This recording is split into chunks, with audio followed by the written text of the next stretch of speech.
Okay. All right, we're going to get started.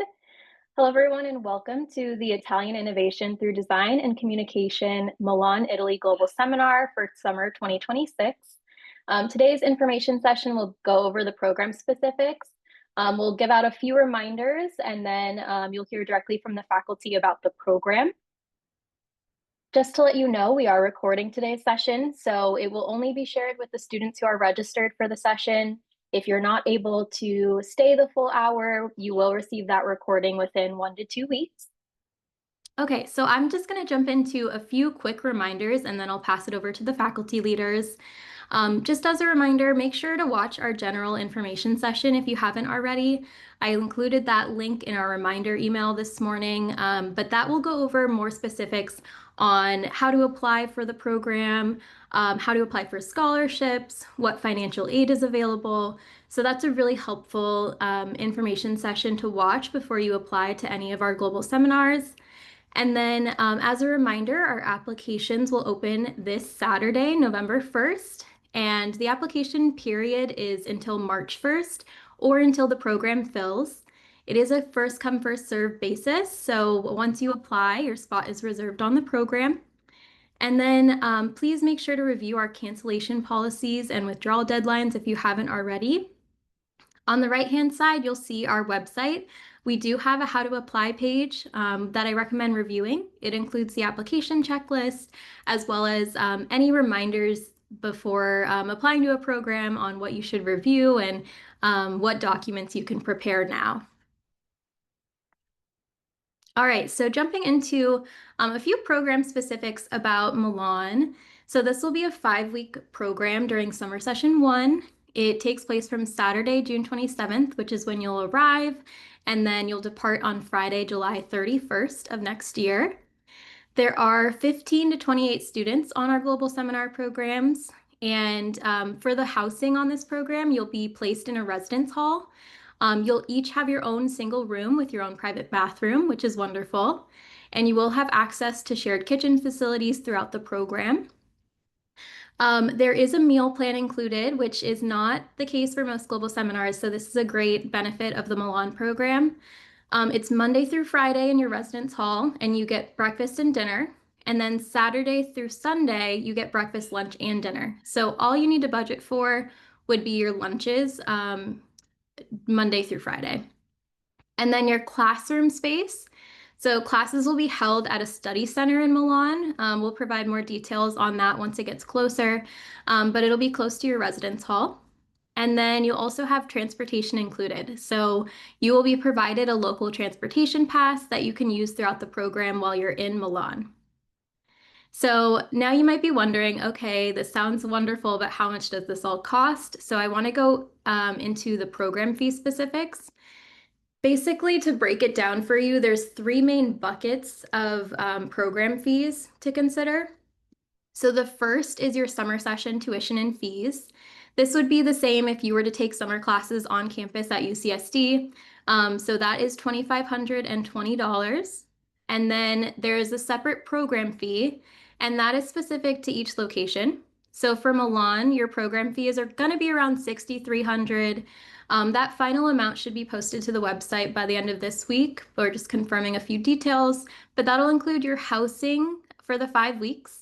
It'll include your meal plan that we discussed, as well as your transportation pass, any excursions that the group is going on, which the faculty will be able to talk more about. Your international insurance, you'll automatically be enrolled in international insurance during your 5 weeks. Your classroom space, as well as 24/7 on-site support from a study abroad organization that we work with in Milan. So they'll be there to help you with anything you need throughout the program. And then lastly, the third bucket would be any additional expenses. So these are things that you might need to budget for that are not included with the program fee. That could include your flights for the program, the lunch we talked about from Monday through Friday, your passport if you need to get a new passport or renew your passport, as well as if you're an international student interested in the program, then you may need a visa for the program. So please reach out to us and we can confirm that for you. So we average about 3,000 estimated for the additional expenses, and that can vary depending on your personal spending habits. For example, you may be able to find a non-refundable flight for a lot less. We budget around 2,300. However, I was seeing flights for around 1,000 for these dates, so can really just depend on what you're able to find and how often you're planning on traveling on the weekends and things like that. So in total, with the summer session tuition, your program fee, and any additional expenses, we estimate about $12,000 for this program. So that way you can have um, a very concrete number of what to budget for and what you might need for the program. You will be able to meet with our study abroad financial aid office if you receive financial aid, and they can help you determine how much of that funding can be put towards your program. Okay, I know that was a lot of information, but I do want you to know that I'm always here to help if you have any questions. So the best thing to do if you need to contact us about the fees or the program logistics would be to first watch the general session and then contact us on the virtual advising center. The best way to do that is just sending a message to Study Abroad and including the Milan program in your message, which many of you have already done, so thank you for that. And then additionally, we offer virtual drop-in advising. So that will be Monday and Thursdays from 1 to 3 p.m. So if you have any questions after today, you can hop right into drop-in advising at 1. And then Fridays from 10 to 11:30 a.m. And so me or one of my coordinator colleagues will be able to help answer any questions you have. And then if you have questions specifically pertaining to scholarships or financial aid, you would want to contact the Study Abroad Financial Aid Advisor. They do have their own program page. It's studyabroad.ucsd.edu/students/funding. And you can send questions directly through that website portal. In addition to that, they also have virtual drop-in advising Fridays only from 10 to 11:30 a.m. Lastly, if you know of any non-UCSD students who might be interested in the program, this program is open to all undergraduate students from any university. So they can contact us at globalseminar@ucsd.edu if they might be interested in this program. All right, I hope that was helpful. Again, if you have any questions for me about logistics, please feel free to reach out. I am going to pass it over to Professors Alison Meyer and Professor Michael Meyer to go over the program logistics, and then we can answer your questions. Thanks, everyone. Hello. And Caitlin, I think that you're still sharing screen. Awesome. Hello, everyone. How is everybody today? I hope that you're well, and I hope that you're enjoying this beautiful day here in San Diego. And I would invite you to share a beautiful day in Milan. So I think we should probably start off with this question of why should you do this? Why should you come study in Milan? What would you get out of it? Well, if you are interested in design or innovation or communication or storytelling, if you want to understand how culture and business and technology and storytelling, how place and people are all interconnected, well, then this is a program that will help you explore that. And especially if you are interested in Italy, this is a program that will help you explore those topics in Italy, not only enjoying being in Italy, in Milan, in Torino, in Firenze, but also uh, exploring how Italian culture, how the context, how all of the businesses, the environments, the artifacts, the ways of interacting that people have, how those all inform and help us understand these topics of design and innovation and communication and storytelling. So the way that this course is structured, and we'll talk a little bit more specifically about each of the two courses, But in general, this seminar is structured that every week we'll have kind of a focus in each of the two courses, and those foci are uh, are intentionally designed so that they are connected and reinforce each other. You may learn something in the classroom with me about design and innovation, and then you may learn something in the classroom about communications and storytelling. And you'll see how those two topics are interrelated. Basically, you are exploring two different but also related and complementary and interconnected topics through the lenses, the perspectives of two different faculty who are deeply expert in their respective field. The way that we have the courses structured is, we do have these themes every week, and every week we have a general pattern of being in the classroom in the morning, where we'll discuss the topics of the week. And then in the afternoon, we'll go out into the world, into initially Milan, to explore how those themes and topics and the things that we're learning in the classroom manifest themselves in real life. And we'll draw additional lessons from what we see out in the world. Now, hopefully, you're and you may be asking yourself, why don't I just travel to Italy myself and travel around? Well, it's because this is a curated experience. This is a guided experience. It's a learning experience, and it's an engagement with Italy on multiple levels. You could travel through Italy and you could have a wonderful time and you could learn a lot all by yourself. Exploring Italy and exploring these courses with the two of us, you'll have that curated experience. There will be levels of detail that you may know are there, but they're just not accessible to you all by yourself. And we will help you get into those levels of detail. There will be also levels of detail that you wouldn't even expect, that we've thought about, and that we will help introduce to you to enrich the experience. For example, one of the things that I'm particularly excited about this particular global seminar, as Caitlin mentioned, it's one of the few that actually have a meal plan included. And you may be thinking, meal plan, what, who cares? Who wants to eat cafeteria food or dorm food? Actually, well, okay, yes. As Professor Allison points out, everyone does love food, and who doesn't love Italian food? So what's really interesting is that, and one of the things that we looked at before we agreed to, yes, that's a good idea for this meal plan. We looked at what the menus were, and what we saw is that they are how Italians actually eat at home. This is not the American interpretation of Italian food.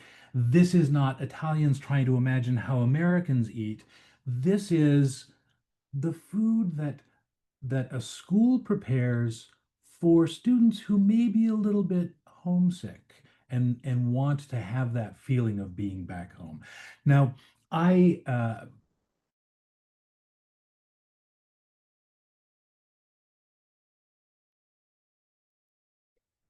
I think Professor Michael is frozen. Let's see if his must be UCSD Wi-Fi. I'm going to blame it on that. So while he's talking about food, he has a really great story to share with you about food. But I want to jump in until Professor Michael comes back. There he is. He's back. am I He's still being frozen? carried back No. to the stage by, it looks like a Okay. nurse. Okay. You were talking about food. Food. Food is central to Italian life. My own introduction to Italian food was when I first lived in Italy. I lived with an Italian family, kind of a downstairs apartment in an Italian home. And I went through this progression of at first being invited to Sunday pranzo, which is the family meal every Saturday, Sunday afternoon, and then it being expected to show up for pranzo. And what I saw was how people really eat at home, and it's a very different perspective on what Italian food is. It will also give you the confidence to go out and explore on your own and like understand what to order at an Italian restaurant, and to tell whether an Italian restaurant is authentic. But it gives an insight into the culture and people's interactions around that. A small detail, something that you wouldn't really even think about, that we've been careful to make sure is an element of this course. So that's enough about me blathering on about the Professor course. Michael, you've talked about the program and why Italy, there's so many layers to it. I'm Professor Alison Meyer, and uh, what Michael alluded to is that we'll each be teaching one course. The courses will be really interconnected, and Michael and I will go on all the excursions with you. It won't be if you're doing a storytelling excursion, it'll just be me. If you're doing a design excursion, you're just with Michael. So, Michael, would you tell us your specific course you're teaching, and then I can talk about my course I'm teaching, and then we can um, I'm just looking at our agenda of things we wanted to make sure we started talking about. But let's start with there. What are the classes? What are some of the excursions for your class? Great question. So the course that I will be teaching as part of this seminar is MGT 119, Topics in Business Design to Product to Enterprise Italian Style. And the course really kind of is formed around two central questions. One is, what makes a product successful? Is it something about the design that customers love? Is it something about the brand, the strength of the company, the respect that it commands? Is it something that is much more complex than a simple one word or one sentence explanation can help us understand? We'll explore that topic, and we'll also explore the question of how can we how can we learn from examples outside our own context that we can bring back into our own work and our own study to help us design and build successful products wherever and whenever. Um, Milan in particular is an excellent ground for this. Italy is the eighth largest economy in the world, the third largest in Europe. Obviously, Italian business is doing something uh, very much right. It's also very different than the way that we do business here in the United States, and we can explore that. Now, the general flow of the course, the first week we explore the sort of wine history of Italy. We'll be in Milan, and we'll take some field excursions to various design museums to get a sense of kind of the design history, the product history of Italy. In the second week, we'll explore the coevolution of technology, of manufacturing and product, because these things all interplay. They all inform and influence each other. And we'll explore that by going out into the field. We'll visit company museums and factories, and we'll see how, for example, the evolution of technology affected the evolution of coffee, and how the evolution of society affected how people interact with coffee, and how that all becomes a manufactured product. We'll also explore that through automobiles. In the third week, we'll explore the coevolution of product and enterprise, because the product supports the business supports the product. There's a really rich interplay there, and how the company works with its people, its employees, how it treats is tremendously important. And it's also very telling, and it's also very different in Italy than it is here in the United States. We'll go and visit several companies, several company museums, and we'll explore that in that context. Then we'll explore the coevolution of product and brand. We'll actually take in the as we're exploring um, the previous week, we go to Ivrea and Torino, which are kind of a little bit to the northwest of Milan, important centers of design and manufacturing. In the fourth week, we'll explore the coevolution of product and brand, and we'll go to Firenze, which is really sort of the heart of this artisan production. And we'll explore what artisan production is in a mass sense, and also get into some iconic brands like Ferragamo and understand how the product, the people, the technology all interplay to build this world brand. And then in the final week we'll wrap it all together, and we'll see how all of these things work together to create a sustainable product, a sustainable enterprise. Lovely. It's a lot. Michael and I are so excited to bring you all to Milan. We have been exploring there for several years now and have taken several trips where we were just going to museums, going to sites, and looking at what was there. So I'm going to pull up a slide or two to give you just a visual prompt of talking about my course. So Professor Michael's course is MGT 129, and that's the design product to enterprise. Mine is MGT 119 GS, and I'm really looking at strategic communications and storytelling. And this is the intersection of many parts of my experience and my teaching. So many of you know me as teaching MGT 164, Business and Organizational Leadership. And I have been teaching leadership for a long time. And I also teach storytelling and strategic communications. And I'm just piloting an undergraduate version of my MBA class about that right now. But I also have a background before business, before working in UCSD Business School and UC Berkeley Business School, before working at Apple for almost a decade, and before running my own consulting practice in accounting and operations.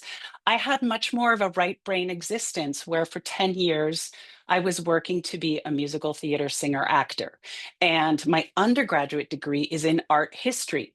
So what is really interesting for me about bringing you all to Italy is some of you may be passionately curious about fashion, clothing design. Some of you may be passionately curious about how did Italy become that 8th largest economy. Some of you may just be, I'm open, I want to let it wash over me, and I'm going to walk all around and see what I find.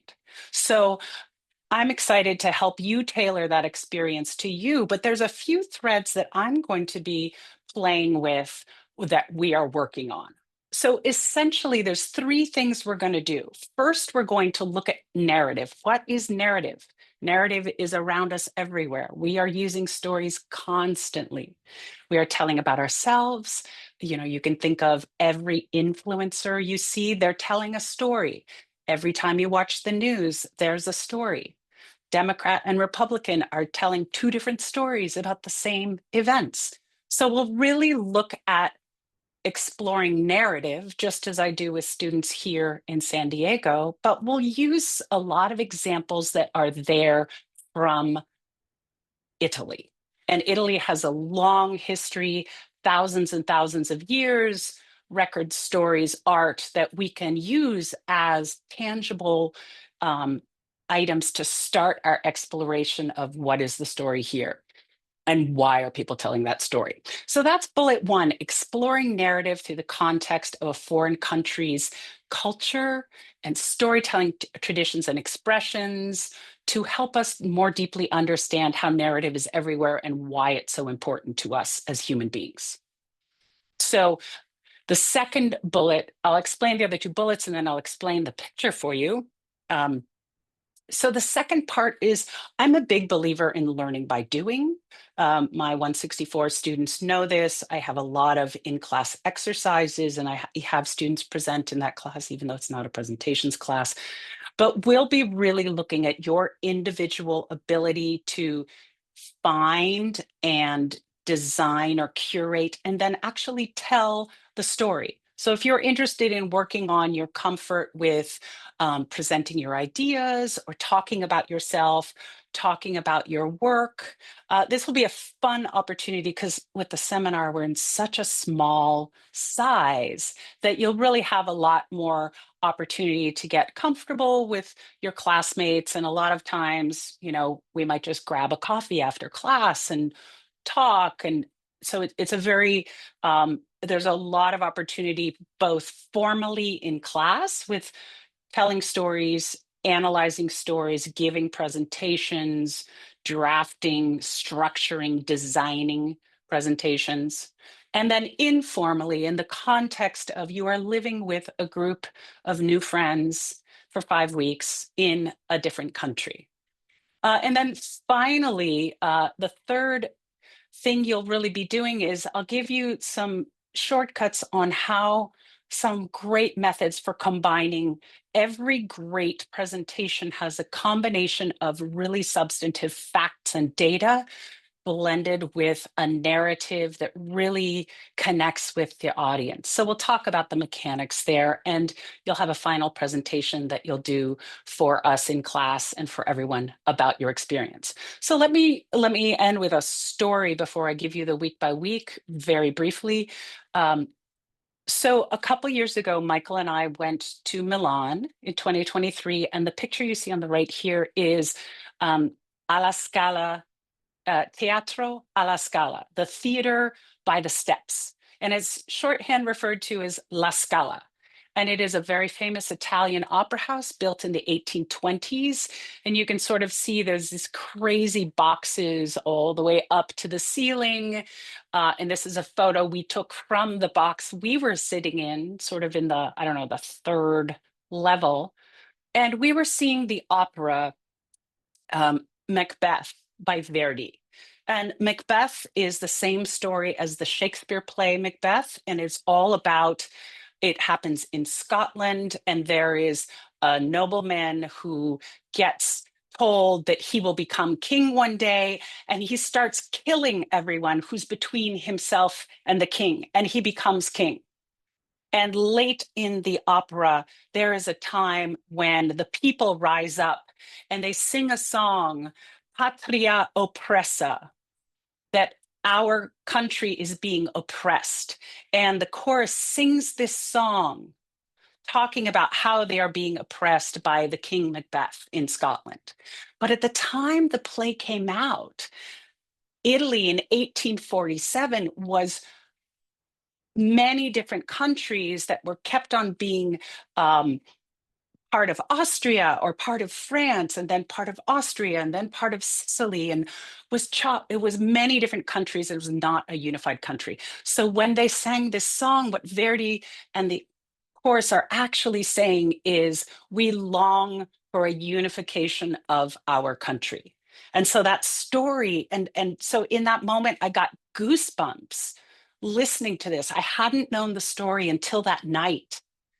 And this sense of, why do we tell stories? We tell stories to inspire people, to bring each other together. And so that's just one tiny example of how stories are everywhere, and they're so important for influence and for connection between people.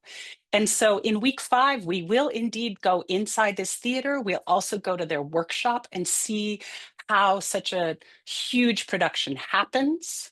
I can also give you a quick week by week. I'm just going to skim through this. It's on the syllabi, you can see, but week 1, we'll talk about why stories. And because this is a business class, we'll particularly tie it back to organizations. Week 2, we'll talk about what are the pieces of a story. Some of you may know this already.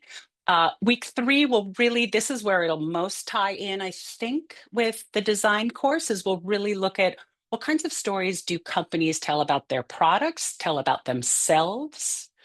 And then in week 4, we'll really talk about how does the data support the storytelling.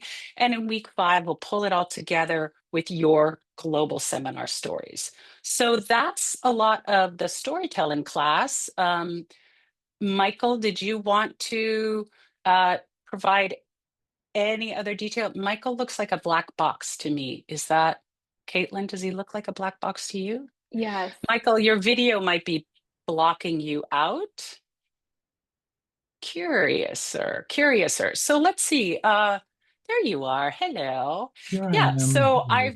we've talked a lot. I'll give a closing remark, pass it on to Michael for a closing remark, and then we would love to hear your questions, whether it's a logistical question and Caitlin is, your man for that, or whether it's something about one or both of the courses, about why we chose Milan. We'd love to hear all your questions, and you can even feel free to start throwing those in chat. We are expert chat question readers. So just for me, as I think I said at the beginning, Professor Michael and I have been to Milan several times. While I have not lived in Italy, I have lived in France, I have lived in the German-speaking part of Switzerland. I am profoundly excited by the opportunity to live within another culture and be curious about what's different. What's in the grocery store that you can't get at home? How are the street signs different? I almost had a heart attack driving in Italy this summer because of all the scooters zipping around between the lanes of cars. I'm really delighted to help you all have your first or second or 20th international experience and really get the opportunity to use your brain and your heart and your senses to both be thinking analytically and with curiosity and intellectualism in the classroom, but also to bring your whole self outside and see what you see. So that's my final word. Awesome. And yes, so I guess my final few words. Professor Allison shared with you kind of her connection and her perspective on this. So I am a professor of design and business, which many people look at as a kind of a bizarre combination, but those of us who study that understand that there's tremendous power in connecting design and business. And so, many of you may know me from taking Design 1 with me. This is the perspective that I will use to explore what we're going to explore together through my coursework. I lived in Italy for several years. I like to say that I ran a radio station in Italy. The truth of it is that I ran a telecommunications facility, which doesn't sound nearly as cool, which is why I say I ran a radio station. But when I was there, I lived with an Italian family. Unlike most Americans who come to Italy or some other non-US location, I didn't seek out the company of other Americans. I sought out the company of the people who lived there. And my coworkers were a mix of Americans, Italians, a couple of Brits, just to really keep things entertaining. And together we discovered that we had this wonderful way of working together that was stronger together than any of us individually. And that's not just as people, but also combining our cultures, our perspectives, our approaches to things. So I would, I'm really excited about helping you explore Italy and explore these courses from that perspective, that there is something really interesting about getting deeply into another culture and seeing what lessons you can learn there. I know that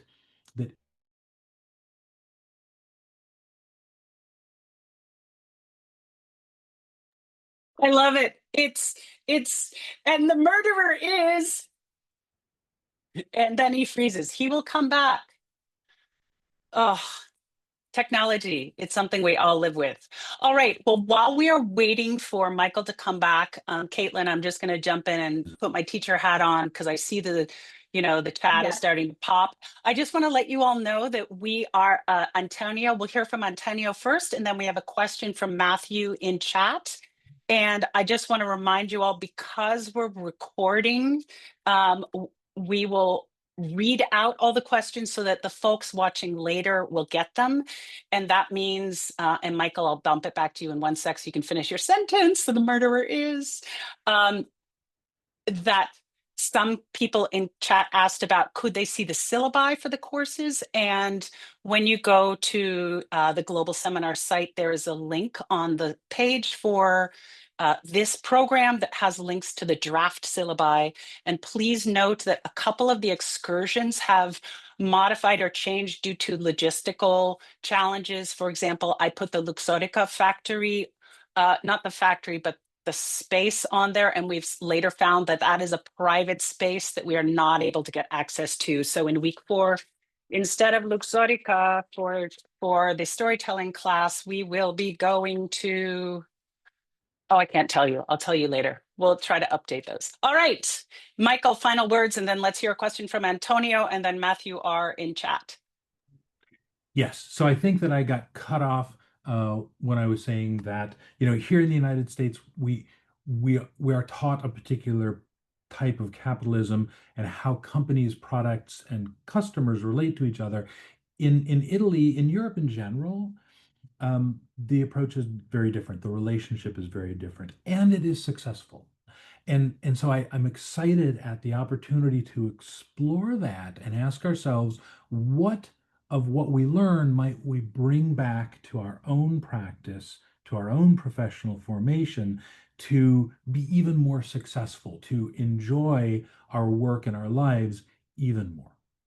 So we should probably I move have to the I have question. a plan. Yes.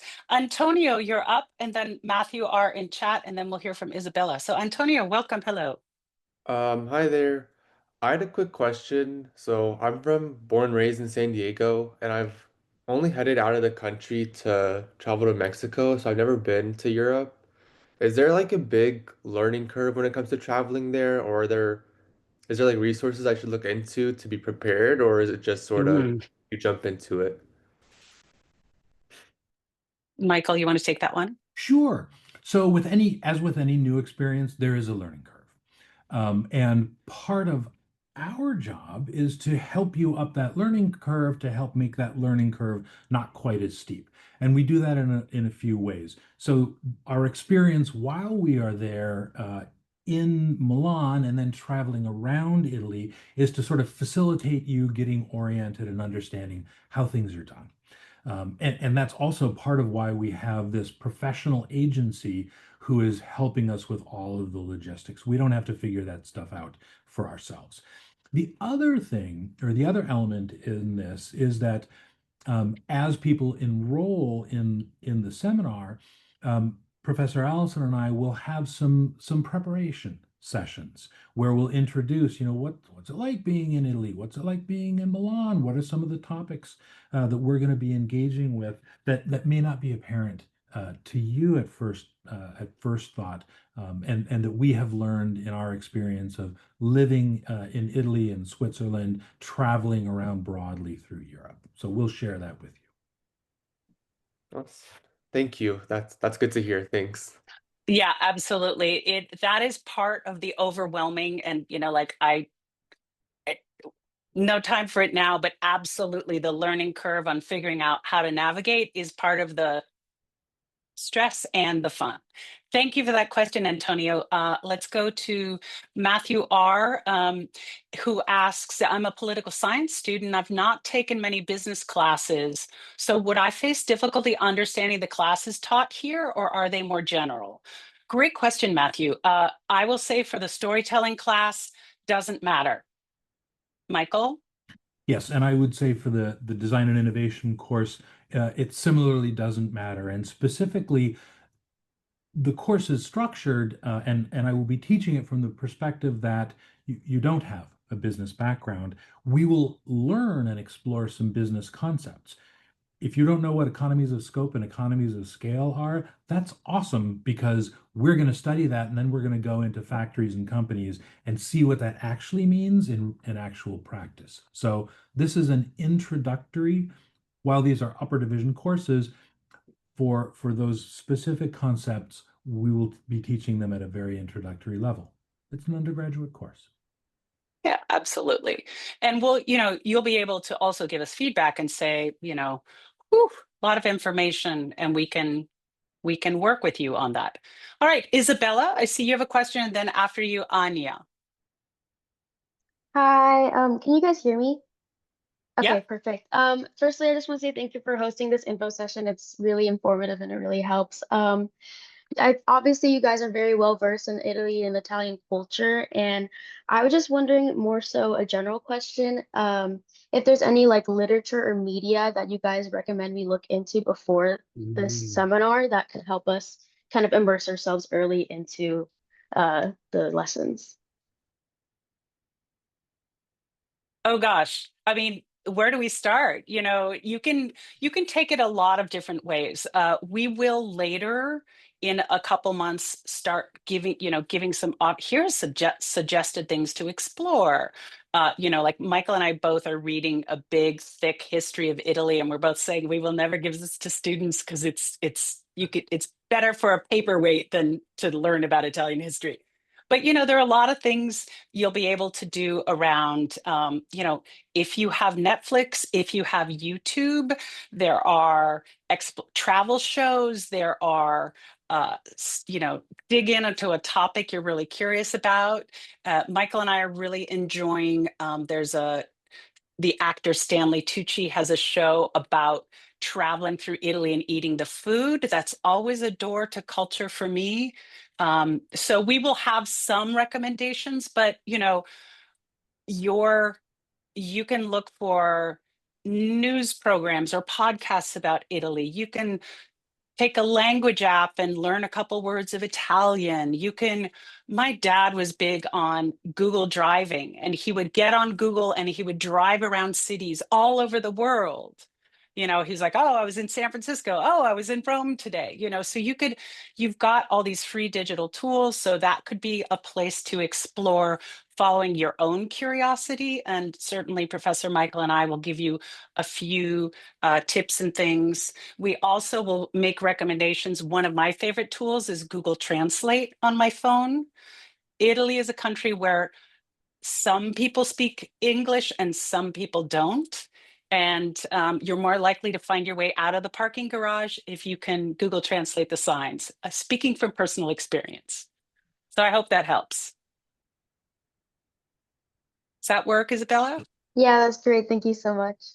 Absolutely. When I say that list of things, what pops in your mind, first thing you might look for on like YouTube or Netflix or somewhere else?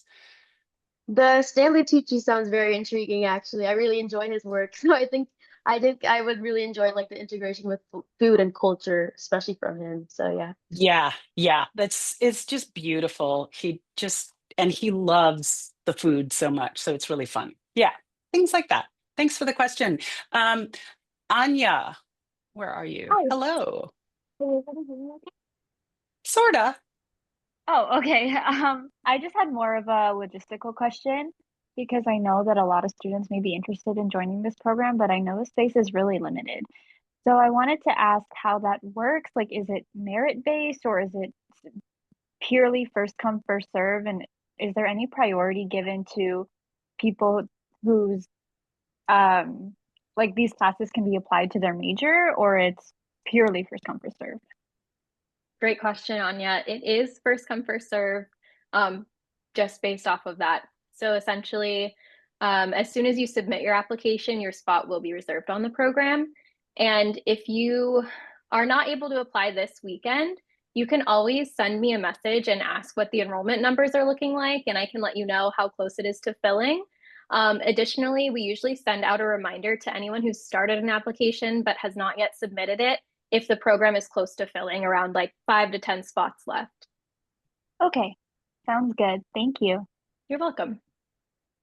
Great. Thanks for that question. Let's see. So the next question I have, and this looks like the last question I have, so if you have other questions, please raise your hand. Oh, Matthew, I see you've got your hand up there. We'll get to you in just a moment. Ariana says in chat, do you want to come off mute, Ariana, and ask your question?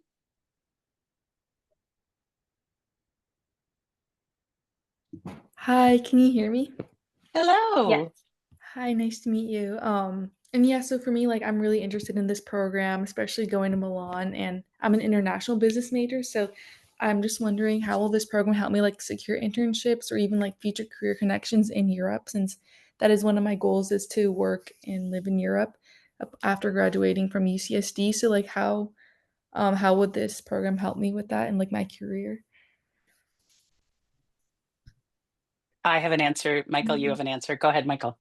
Oh, well, I was going to say that, when employers are looking for someone for an international assignment or particularly to move, a European employer looking to employ an American, one of the things that they'll ask themselves is how likely is this person to be, uh, how likely is this person to be successful in integrating to the local culture, to the local business culture?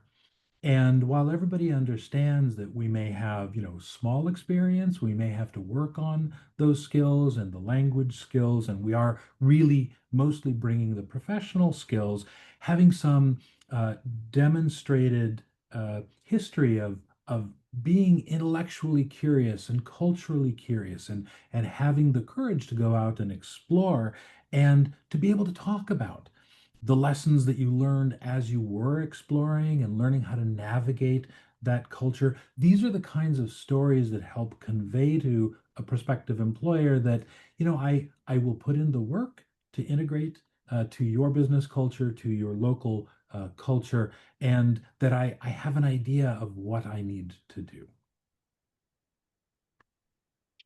I will just add one thing to that. Yes, part one, having that experience and being able to tell the story about it will be fantastic. That will differentiate you enormously. The second thing I'll say is sometimes I like to say 80% of life is just showing up. Because you are boots on the ground in Italy, you will be able to do some networking. And one of the guests we hope to bring into class is actually a former UCSD undergrad student who went to Europe for her master's program and is now working in Milan. So I'm talking with her. She was in the very first time I taught MGT 164 about 7 years ago. She was a student in the class and she is now working in Milan. And so hopefully we will have her coming in as a guest speaker. So that can be your first networking connection in Europe. All right, let's see. Sorry, go ahead. Actually, I just one thing to add in there. One thing that we're still working on setting up is I have a lot of connections to the design school at the Politecnico di Milano, and we're working to set up a kind of a cultural exchange with the students there at the Politecnico, so to kind of get that what it's like to live in Milan, in Italy. Many of those students are international students, so they will have gone through that transition to living and working and studying in Italy, and can provide a perspective on that as well. I want to add one more thing as well that I thought of. Students stay in touch with their faculty leaders. It's such a small group that you really get to know the professors on the program, and they have amazing Yeah. connections, as you just heard, in Europe. So I've heard some students keep in touch with their faculty leaders, and then they find connections or future careers abroad through that avenue as well. So having that, one-on-one relationship with your professors in this program is really, really beneficial to your career goals and future references and things of that nature as well. Thank you all Great. so All much. right. We've got time for just a couple more questions. I see Matthew R. and then Amber, and then I see a couple questions in chat. So Matthew, deep and brief. Yeah, thank you guys for hosting us. I've really enjoyed the seminar so far. I understand, Milan, Lombardia, very wealthy regions of Italy. But can you kind of explain why you chose Milan for this program in particular, when there are so many other cities, I guess, that are, a little more southern, Rome, Firenze, more historical? Mhm. Yes. So when we're thinking about business in Italy, Milano, Torino, and Genova are generally considered sort of the triangle of industry within Italy. most of uh, most of the financial and industrial activity really happens there. I would actually include Firenze because Firenze is so important when it comes to the kind of the artisanal industries. And we do include Firenze as a it's a multi-day excursion. We'll spend I think 2 nights there. Um, as we get farther down south, Rome is very much a government center and an international center. It's not so much a center of industry. As we get farther down south into, say, Calabria and the region around Napoli, where I actually used to live, um, it becomes more it becomes a little bit more agricultural, quite frankly, and a little bit less industrial. And the lessons that we want to learn, I think we have a much richer environment in which to learn them in the more industrialized sort of northern part of Italy.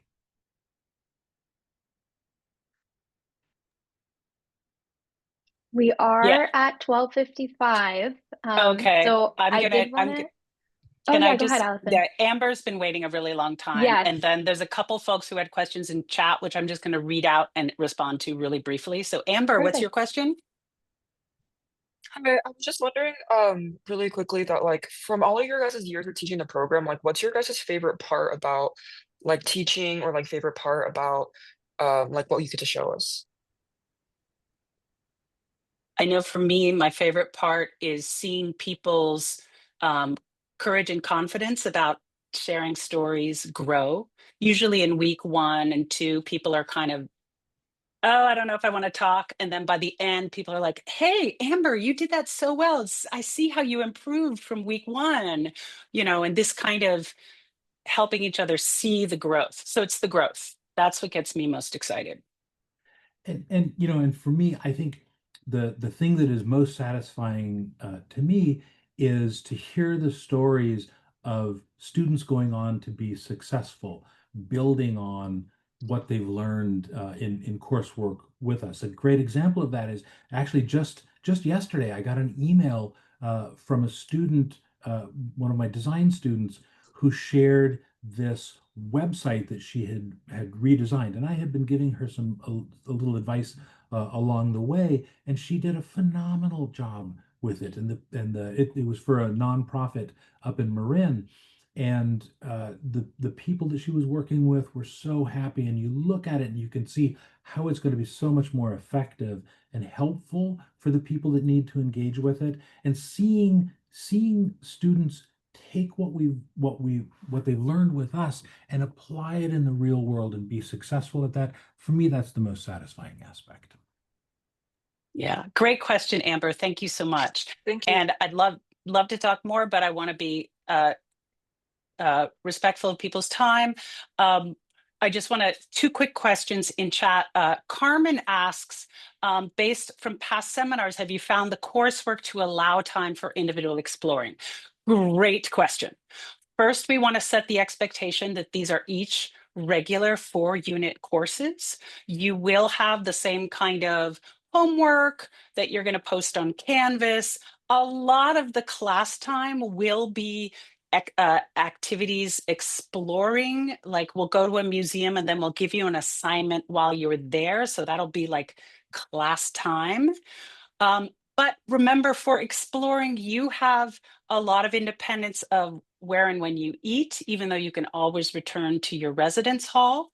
And then we have class Monday through Thursday most weeks. So it gives you time to rest, to think about homework, to do your laundry, and perhaps to travel. That is up to you how you manage your time, but you will have the customary workload of a 4-unit class for each class. So yes, there's space to explore, and keep in mind there is the homework. That's one question. The last question I see is Yana asks about, will we be able to get in touch with other students from colleges in Italy and make friends? Absolutely. I think, Caitlin, maybe you have other ideas about this. Specific tools to do so is not something that Professor Michael and I are planning, but that doesn't mean the resources aren't there. So, Yeah, Michael, did you have a... I did. One of the things that I've experienced living and traveling around Italy is that people are very open to engaging with you. Like if you will make an effort to connect with people, they will make the effort to connect with you as well.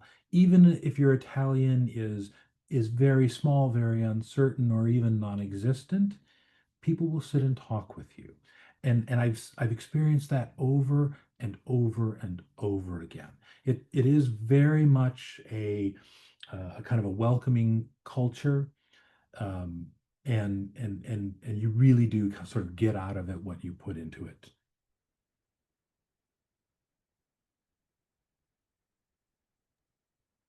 All right, Caitlin, we are at time. Tell us what's next. Oh, Caitlin, you're on mute. Okay, thank you. I wanted to thank everyone for being here and staying on the full hour. We really appreciate your time. I can stay on for a little bit longer if anyone has additional questions, but I did want to wrap it up at 1 for anyone who has to go. So as a reminder, I'll send the recording out within 1 to 2 weeks of this presentation, and the application's open this Saturday. So if you have any questions about logistics, you can contact me on the Virtual Advising Center. If you have questions about the coursework or maybe some of the excursions, that would be best to contact the professors here today. Both of their emails are on the program page as well. And I think that's all I have. I want to say again, thank you for taking your lunch break out of today to hear from us and learn more about this program. We're really excited.